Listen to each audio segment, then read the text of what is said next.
ఇలాంటి వాళ్ళది ఏముంది, మనీ స్కామ్ చేసి వెళ్ళిపోతారు. ఆ తర్వాత ఇంకోసారి ఇలాంటి సమస్య వచ్చినప్పుడు ఎవ్వరూ ముందుకు రారు, హెల్ప్ కూడా చేయరు.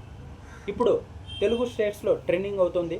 లిటిల్ కృష్ణ అనే అబ్బాయికి SMA type 1 అనే వ్యాధి ఉంది. ఆ అబ్బాయికి ఇంజెక్షన్ చేయాలి, 9 crores ఏదో కావాలని ఫండ్స్ కలెక్ట్ చేస్తున్నారు. ఆ 9 crores వచ్చిన తర్వాత ఇంకా ఒక 2 crores అయితే పెంచారు ఇంకొక అబ్బాయికి చేయాలని. కానీ ఇక్కడ ఏం జరిగిందంటే దాని లెక్కలు వీళ్ళైతే చూపించడం లేదు. ఇప్పుడు వచ్చేసి కొంతమంది ఎవరైతే కొలాబరేషన్ చేశారో, Kalyan Padala, Pulsar bike Ramana, royal mech Ramana bro, వీళ్ళు ఉన్నారు కదా, వీళ్ళను కూడా డబ్బులు ఇచ్చి ఈ పెయిడ్ కొలాబ్ చేపించారు అని చెప్తున్నారు. కానీ వాళ్ళు ఏం చెప్తున్నారంటే మా సొంత డబ్బులు ఇచ్చాము, మేము ఏదైతే మేము సంపాదించామో ఆ డబ్బులు ఇస్తే బాబుకి ఏదో వాళ్ళు మాకిచ్చి మేము మళ్ళీ పిల్లాడికి ఇచ్చినట్టు వీళ్ళు చెప్తున్నారు. ఇదంతా రాంగ్ ఇన్ఫర్మేషన్ అని వీళ్ళు చెప్తున్నారు.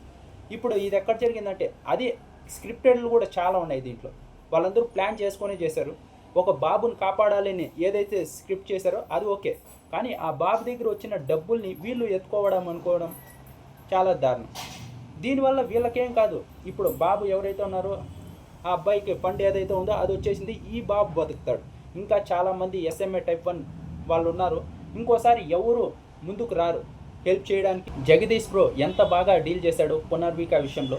రోజు ఎంత వచ్చింది, అమౌంట్ ఎక్కడి నుంచి వచ్చింది అంతా క్లియర్గా చెప్పాడు. కానీ వీళ్ళు ఇంతవరకు అమౌంట్ ఎంత వచ్చిందో క్లియర్గా చెప్పనే లేదు. అందుకే ఇంత రచ్చ జరుగుతుంది. ఇంత రచ్చ అవుతున్నప్పుడన్నా వీళ్ళు క్లియర్గా చెప్పాలి కదా, ఇంతవరకు చెప్పలేదు. వీళ్ళకి ఆన్లైన్లో క్యాష్ ఎంత వచ్చింది, ఆ తర్వాత లిక్విడ్ క్యాష్ ఎంత ఉంది. ఇప్పుడు ఇంపాక్ట్ గురువులో 2 crores పెంచారు, అది మనకు తెలుసు. ఇంపాక్ట్ గురువులో ఎంత వచ్చిందో మనకు అమౌంట్ తెలుసు. ఈ లిక్విడ్ క్యాష్, ఆన్లైన్ క్యాష్ ఎంత ఉందో తెలిస్తే క్లియర్గా లెక్కలు తేలుతాయి. అవి వీళ్ళు చెప్పకుండా సైలెంట్గా ఉన్నారు. అందుకే స్కామ్ జరిగింది అని అందరూ అంటున్నారు. ఇప్పుడు వచ్చేసి వీళ్ళు అది క్లియర్గా అప్డేట్ చేస్తూ వచ్చినట్టే ఏ ప్రాబ్లం ఉండేది కాదు.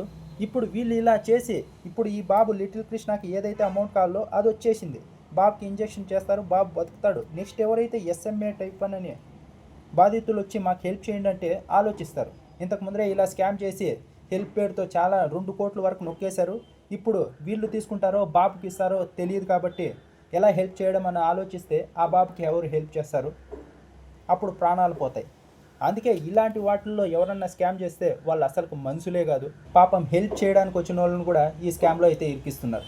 కళ్యాణ్ పడాలని, ఆ తర్వాత royal mech Ramana బ్రోని, Pulsar Ramana ఈయనున్నాడు, ఇంకా 2 ఉన్నారు. వాళ్ళు డబ్బులు కూడా ఇచ్చారు. రాయల్ మెక్ రమణ బ్రో అయితే 50,000 ఇచ్చాడంట, తన సొంత డబ్బులు. అది ప్రమోషన్ చేసుకొని నేను నా సొంత డబ్బులు 50,000 బాబుకి హెల్ప్ అవుతుందని ఇస్తే వీళ్ళు అది కూడా స్క్రిప్ట్, వాళ్ళు నాకు డబ్బులు ఇచ్చారంట, ఆ తర్వాత వీడియోలో నేను మళ్ళీ వాళ్ళకి ఇచ్చానంట ఇలా చూపిస్తున్నారు. అలా ఏం కాదు, నేను కష్టపడి సంపాదించిన డబ్బులు వాళ్ళకి ఇచ్చా, అది వాళ్ళు నాకేం ఇవ్వలేదు అని ఆయన కూడా ఒక వీడియో చేసి పెట్టాడు. దీన్ని బట్టే అర్థమవుతుంది స్కామ్ జరుగుతోంది అని. వీళ్ళు క్లియర్గా లెక్కలు చూపించాలి. ఆయననే కాదు, పల్సర్ రమణ బ్రో ఉన్నాడు కదా, ఆయన అయితే నాకు తెలిసి ఒక సాంగే పాడాడు బాబు గురించి హెల్ప్ చేయాలని. ఆ తర్వాత తన సొంత డబ్బులు కూడా 20,000 ఏమో ఇచ్చాడంట. ఇప్పుడు అది కూడా వాళ్ళు ఇతనికి ఇచ్చి మళ్ళీ ఇతనే వాళ్ళకి ఇచ్చినట్టు చెప్తున్నారు. ఇప్పుడు కళ్యాణ్ పడాలైతే ఇంకా దీని గురించి అయితే మాట్లాడలేదు, చూడాలి.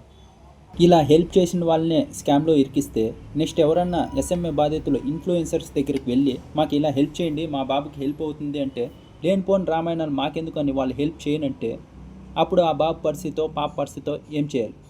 అందుకే ఇలాంటి విషయాల్లో ఏదైతే ఉందో అది క్లీన్గా ఉండాలి. ఎవరన్నా స్కామ్ చేస్తే అది ఖచ్చితంగా బయట పెట్టాలి, దోల తీర్చేయాలి. ఇప్పుడు స్కామ్ జరగలేదు కదా, డీటెయిల్స్ అన్నీ క్లియర్గా పెట్టండి, ఎంత అమౌంట్ వచ్చిందో అంతా క్లియర్గా చెప్తే అయిపోయేదానికి. ఇది ఒక బాబుతో ఆగేది కాదు, ఇది మీ సమస్య కాదు. చాలామంది ఇంకా SMA type 1 బాధితులు ఉన్నారు. మీరు స్కామ్ చేశారని తెలిస్తే నెక్స్ట్ వాళ్ళకి సహాయం దక్కకుండా పోతుంది. అది చూసుకోవాలి ఫస్ట్.